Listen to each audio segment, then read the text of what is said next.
The time has finally come. This is the most requested series to be reviewed since I started my channel.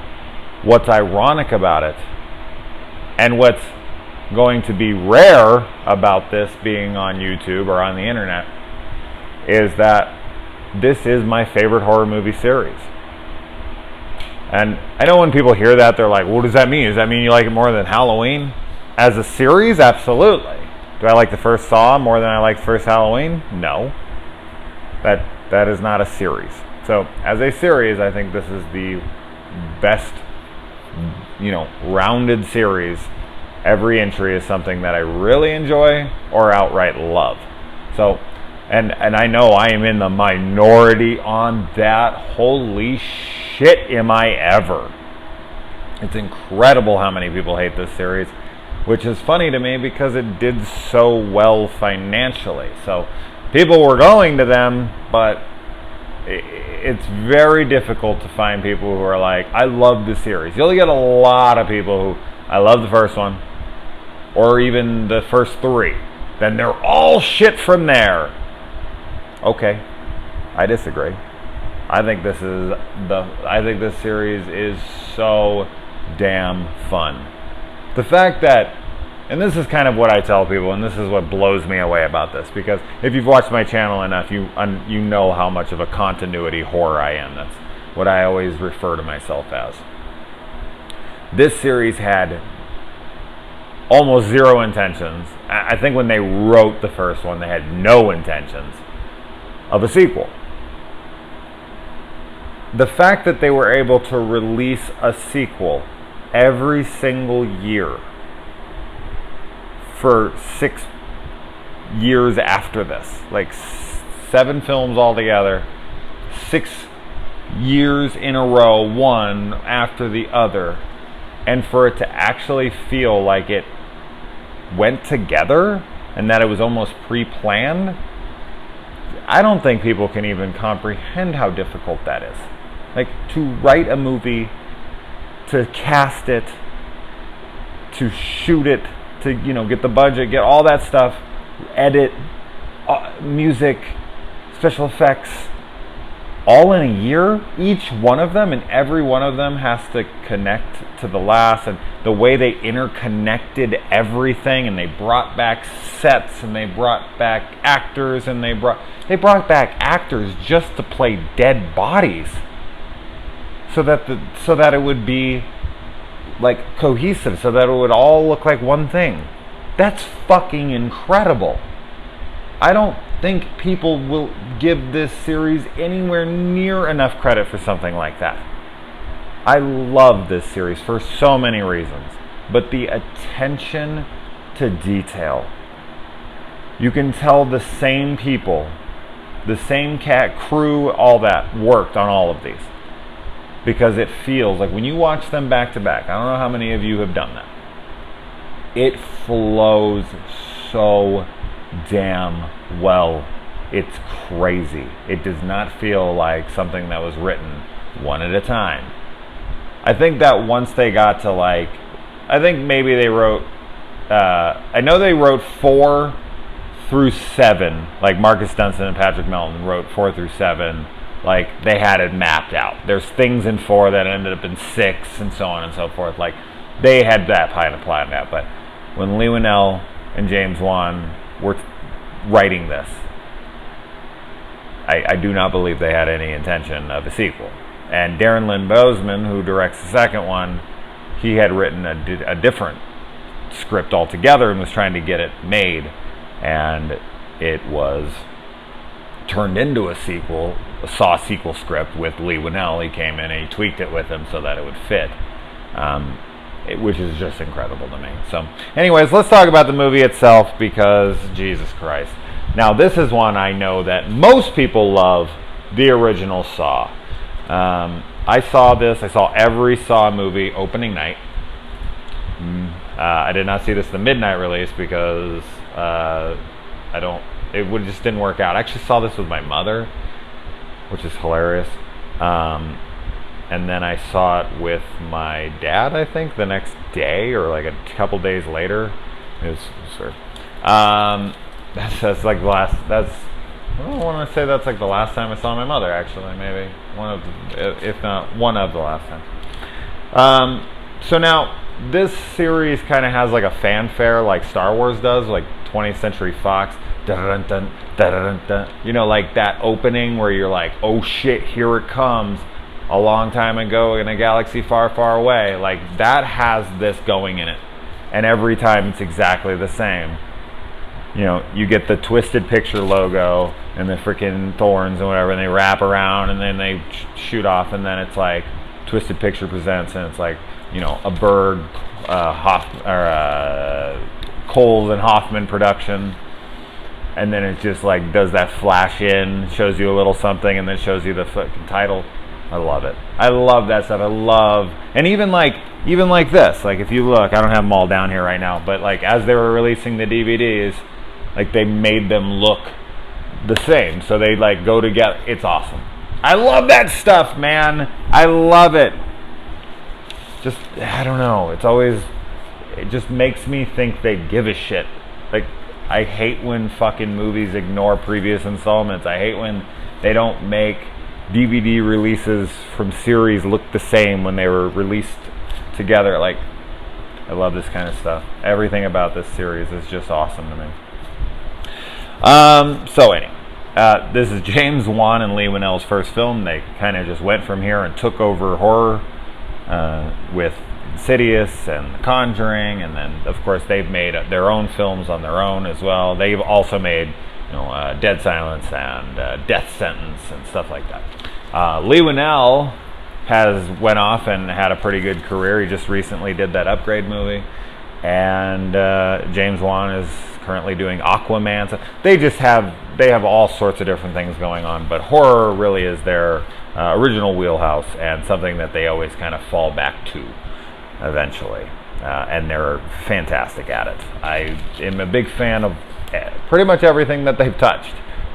Too bad Dead Silence wasn't turned into a little bit of a series there. That would have been fun to see a couple of those. Must not have hit. So we got Cary Elwes from Princess Bride here. We got Danny Glover from... it's Danny Glover. If you don't know who Danny Glover is, I don't know what to tell you. Tobin Bell. Obviously, we're going to be talking spoilers here for the entire series, okay? That's something I want to reiterate, and I'll probably say in every video. Like, as I'm talking about these, I want to talk about small connections to other films or whatever. So I will be talking spoilers for all 8 movies. So, anyways, we got Tobin Bell in here playing John Kramer, or Jigsaw. We got Shawnee Smith, who eventually ends up playing Amanda, and she becomes a huge character, obviously. And then I thought, I don't know, there's little things in these films that I just like to kind of to pick apart.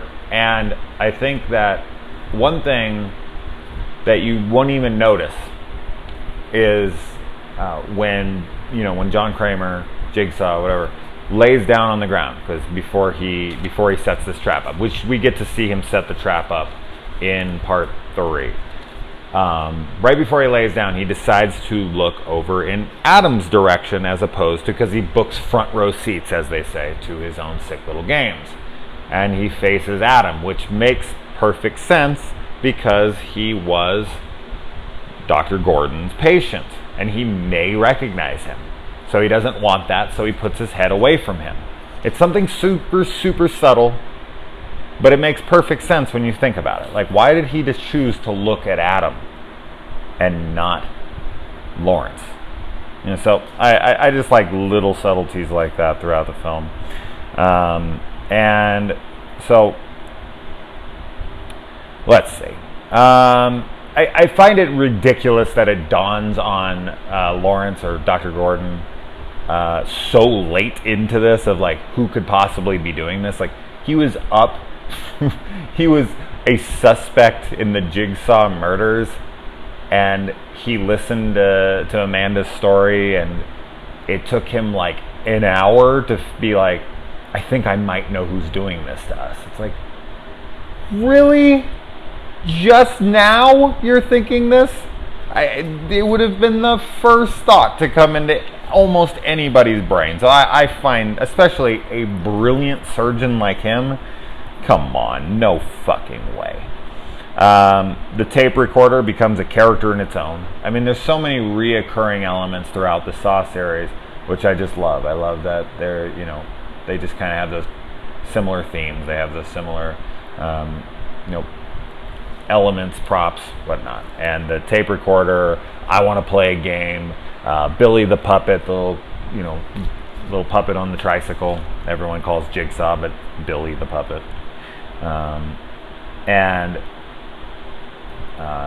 So yeah. So saw the lock, not the chain. What the hell did I write there? So when they get the saws, I found it very silly as well. And of course, all this stuff doesn't matter. But they only try to saw the chain on their leg, and it's like, you didn't try the lock, you didn't try the beam that it's connected to, you didn't try, like, nothing else, like nothing, just the chain. I don't know, maybe there's different metal, maybe they'll cut through this one but it won't cut through that one. Like, the fact that they don't try anything else, like, you guys aren't trying very hard. What else? The razor wire trap. I feel like that trap is, maybe it's possible. We don't really get to see it all that well. Like, it pans back and he's like, like he's scared and he sees it. That was my best scared reaction I had.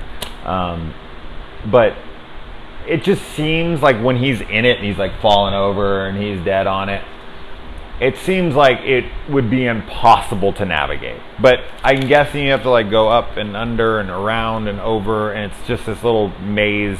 And once he got super frustrated and couldn't get through it, he just pushed through it and tried to get out as best he could, and he couldn't because he was stuck in it. But it just, like, I think on first viewing I was like, come on, he couldn't have got out of that. But we didn't really get to see the trap all that well. Speaking of traps, because that's what everyone went to see these for, is just the elaborate traps that they have set up. The safe trap that's in this has got to be one of the most fucked up traps in this entire series for me. They put an antidote to a poison that's going through this guy's blood. He looks like Jake Gyllenhaal a little bit. I always think that when I watch it. But anyway, there's glass all over the floor. This guy's completely naked. He is covered in a flammable substance. The only light source he has is by a match and candle, and there's numbers, thousands and thousands of them written on the wall, and he only has a certain amount of time before the candle runs out and he dies from this, and he can't see what's out on the wall anymore. That trap is so fucked up. Just like walking around on glass, not being able to get the candle anywhere near you or you're going to burn up, trying to figure out what the hell's on the wall, knowing that there's poison inside your body. What? Dude.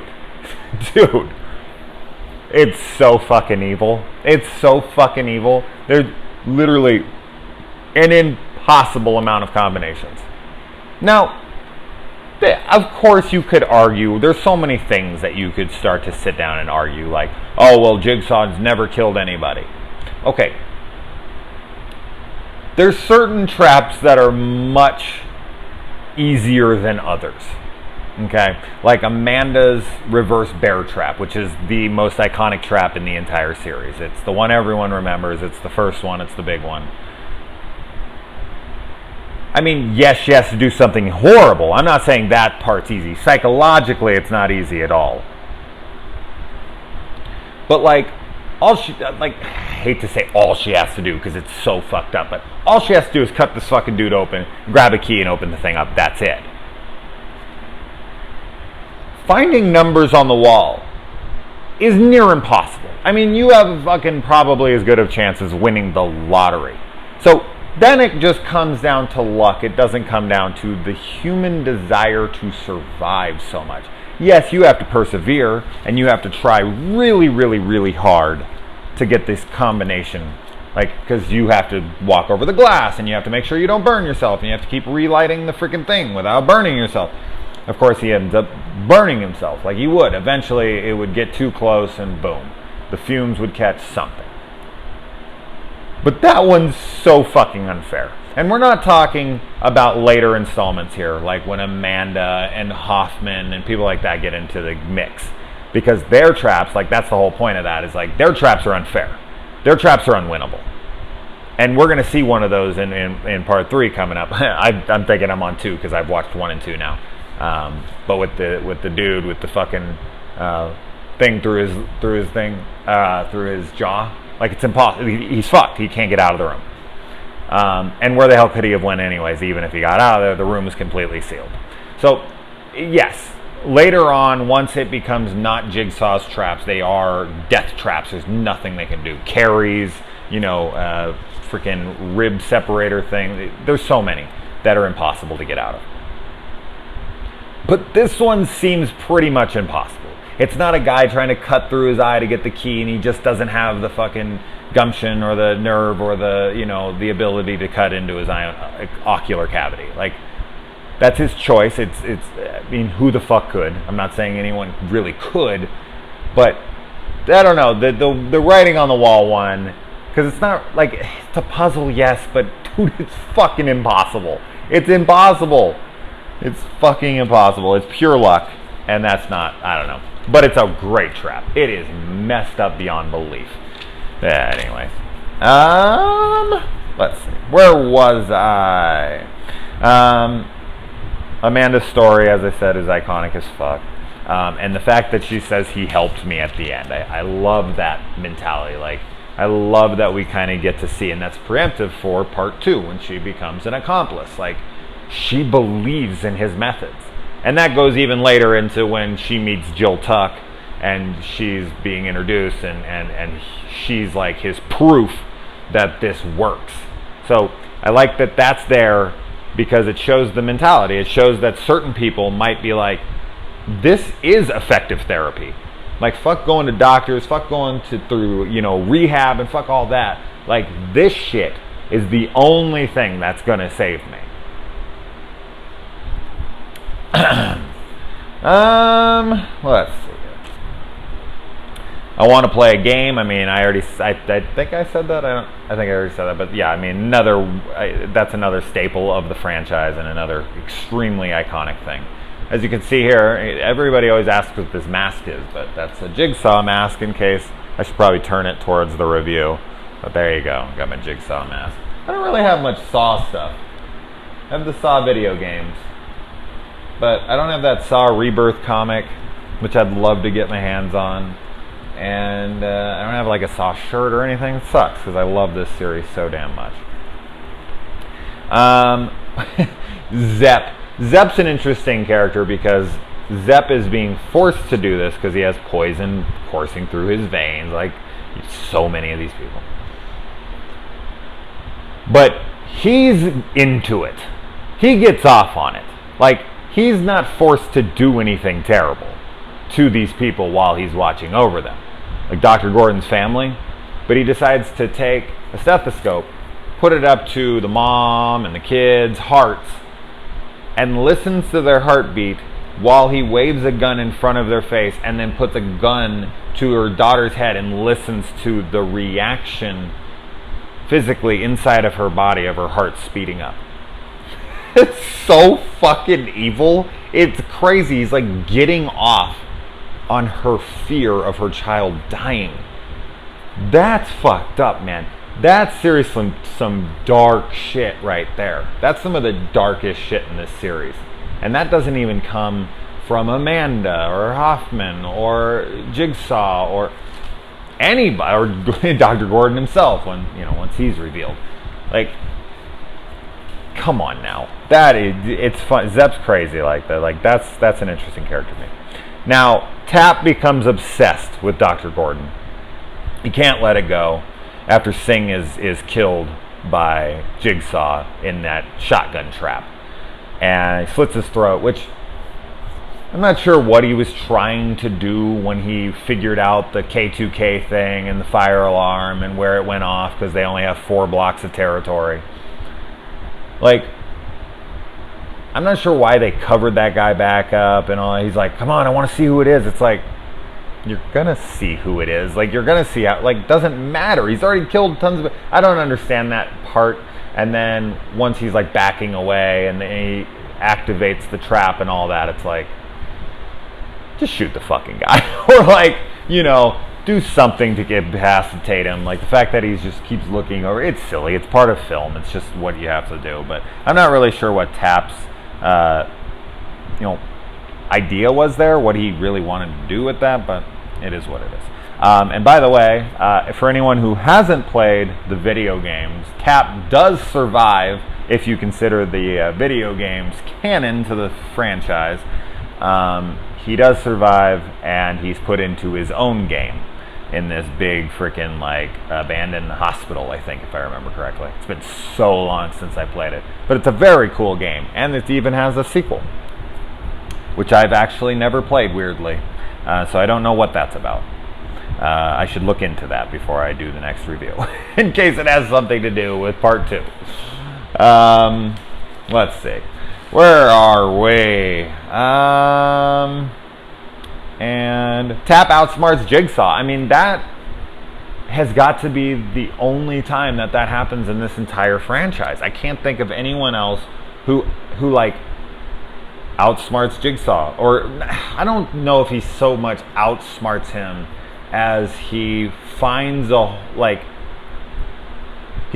flaw in his plan, or like, you know, whatever, when he's watching those tapes and he sees the K2K graffiti and he puts together the fire alarm. Like, Jigsaw missed that. Jigsaw never misses anything. Or John Kramer. So I want to say Tap is the only person, I'm going to look for it now in these sequels, that ever, you know, catches John off guard. Because John was not expecting them to come. It's not like in Saw 2 when Eric Matthews comes in with Rig and the SWAT team and Carrie and all them. That's planned. He purposely led them to him, and it's very obvious that it's... But we'll talk about that in part 2, though.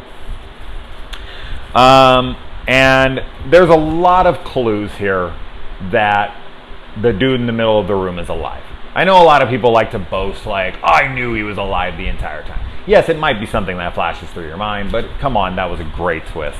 But there are some things on rewatches that you catch, and maybe you caught them on the first glimpse. But number one thing that we see is the shoebox.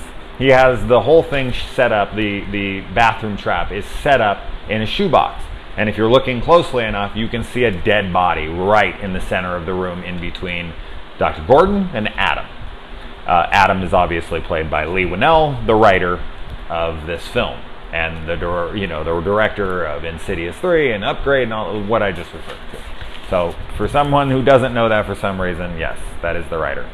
But you can see that there's a dead body straight in the middle of the room on that diagram. This took place well before the bathroom trap was put, like the game started. And there's a dead body in the middle of the room. Like, how was he gonna know that the guy that was previously in there was gonna blow his head off and fucking land right in the middle of the room? Like, clearly that was set up like that. Now, I guess you could argue that maybe the guy killed himself and then he brought him in there and he put him on the ground with the blood poison. That's possible. But I feel like that's one clue that you get. And did I write them all down together? Oh yeah, second one is that front row seats first. The hell did I write here? Shit, now I'm... Oh. He likes to book himself front row seats. There we go. I was like, what the hell did I write? Oh, got it. Yeah, when she gives that little clue, like, Jigsaw likes to book front row seats. And we think it's the camera that Zepp's watching through, but it's actually him watching the whole thing. And the last one, and I think the most obvious, but the movie's almost over by this point, so if you even caught this, you're like, wait, what the fuck? And you're probably thinking, oh, this is just a technical error of the film. When Dr. Gordon gets a hold of the handgun and he opens it up, inside the revolver, the little chamber where you put the bullets, there's no freaking empty cartridge in there. Like, you know, the bullet casing, there you go. There's nothing in there. So how did he shoot himself with that gun? So there, which of course, when I think maybe when I first saw it, I was like, there's no casing in there. Like, they fucked up. And then it's like, oh no, they didn't. So I feel like Gordon should have, but he was so, like, he'd already cut his foot off. He was so frantic in that moment. He's not going to notice in that moment. But I think if he could have gotten that gun, I think that's kind of a flaw, honestly, in Jigsaw's plan, personally. Like, he could have done what Adam did to get the tape recorder and got a hold of that gun much earlier than anticipated. And way before he was super frantic and cut his own leg off and whatever. And if he opened up that gun to load the bullet in, and he was of kind of more calculated mind, he would have been like, wait a minute, where the hell is this casing? So I do think that's a fuck up, honestly, but it can be explained away because he obviously did not kill himself. And we never get to find out what Jeff's plan is, like the guy that has the drill bits that are coming, that Sing shoots and Tap fucks up and all that. We don't really know what that guy is. That's the dude from Ed Wood that plays like Bela Lugosi's double. That's how I always remember that actor. The blood on the cigarette, really?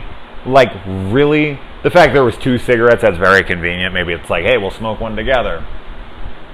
He taps the fucking cigarette in blood and throws it over to him. It's so, like, when they show it from the side, it is so clearly caked in blood at the end. Like, who the fuck would smoke that?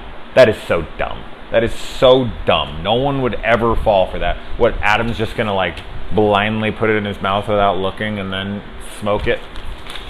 Come on now. And would it really kill him? Like, the amount of blood, the amount of poison that would be in that little bit of blood, smoking a little bit of it would kill him. I think the cigarette itself would be more dangerous. So I don't know if that's what he was supposed to do with the damn thing, but come on now. That is ridiculous. Adam's faking death. Oh, Jesus Christ. I like it because, he's acting and he's poorly acting. And a lot of people try to say that, Cary-Ells' performance in this, and even Adam's at times, is terrible and he's awful. And while I can agree it's a tad over the top and not extremely realistic, I actually like it, so it never bothers me.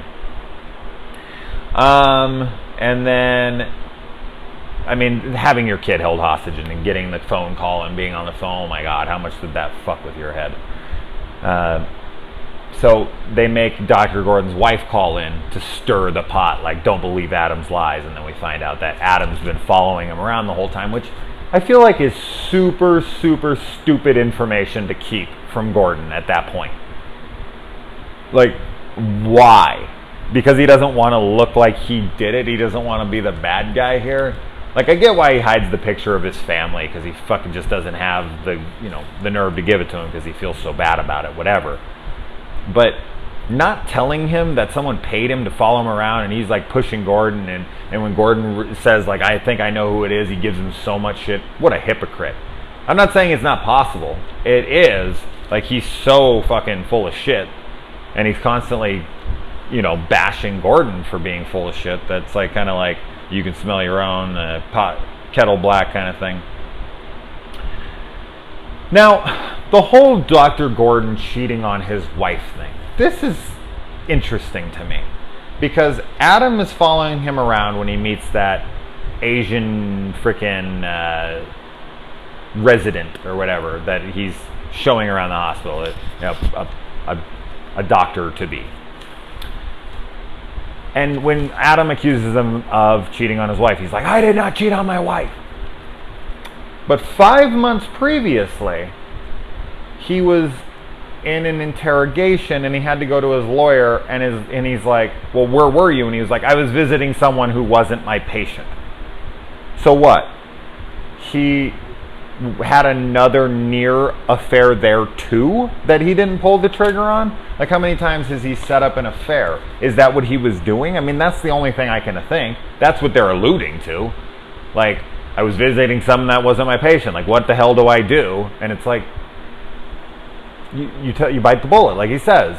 You were cheating on your wife, and then they're having marital problems. So he cheated on his wife. I think she forgave him. They got back together. Their relationship was falling apart because he was too obsessed with work yet again, and then he went to go have yet another affair. Like, because this 5 months previous thing just doesn't make sense otherwise. Like, I don't get that. He had to have been cheating on his wife. Or, as I said, he's just like never pulling the trigger on cheating on her, which I guess is possible. Dr. Gordon's wife gets the fucking gun from Zepp and doesn't shoot him. Oh, God. Why would you not shoot that guy? After what he did to the daughter, I don't believe a mother wouldn't shoot the guy. I'm sorry. A mom having a gun pointed at her kid's head and then she gets that gun. Hell hath no fury, my friends. No fucking way. She would have pulled that trigger. I like that Zepp has the poison going through his veins because Jigsaw is sick, and they make it seem like Zepp is sick with the cancer. You know, he's dying because of this, but it's actually just revealed that he was yet another pawn in the game. Tap should have been able to easily beat the shit out of Zepp. I'm sorry, no fucking way they would even be fighting. And the strength of like pushing a gun this way and that way. Danny Glover is a big man. I love Danny Glover. He would have whooped his ass. I love Adam beating Zepp to death with a freaking, that's how you do it. Listen up, freaking, Ellie and, I can't remember his wife and his kids' names. Ellie, right? Ellie and something. Yeah. But anyway, listen up, Mrs. Gordon. You friggin', this is how you deal with Zepp. Beat his ass to death. I'll bring someone back. I promise. Liar. Liar. You're just gonna join up with the Jigsaw crew. You never came back for him. You never came back for Adam like you promised him. You just joined Jigsaw's little fucking merry band of murderers. So, yeah, that was a straight up lie once we find out the truth. Just lets Amanda come back and freaking try to kill him. And that's, yeah, that's fucked up. That's how, yeah, we finally, but we'll talk about that in the third one. And then we get the music, the twist. I love all that stuff. There's another thing that happens throughout this series. Once that music starts, once that music kicks in, you know shit's about to get real in this series. Like you hear that beginning start of the music and you're like, oh shit, here we go. Like here's the big reveals. Here's how everything's going down. This is all the things I missed. We also have that green filter that plays through all of these movies, so it all looks very similar. Man, such attention to continuity, detail. I love it, I love it, I love it! Game over! They say that at the end of like a bunch of these, so a lot of reoccurring things, as I said. But yeah, so hopefully my review won't have to be so long for the rest. I was kind of trying to knock out a lot of things I don't have to repeat. And I figured that a lot of people only really like the first one anyway, so this might be the only one that they watch, if they watch any of these to the end. But I know a few of you are still here. Hi, Rebecca. I know you always watch. But yeah, anyways, let's move on to Saw 2.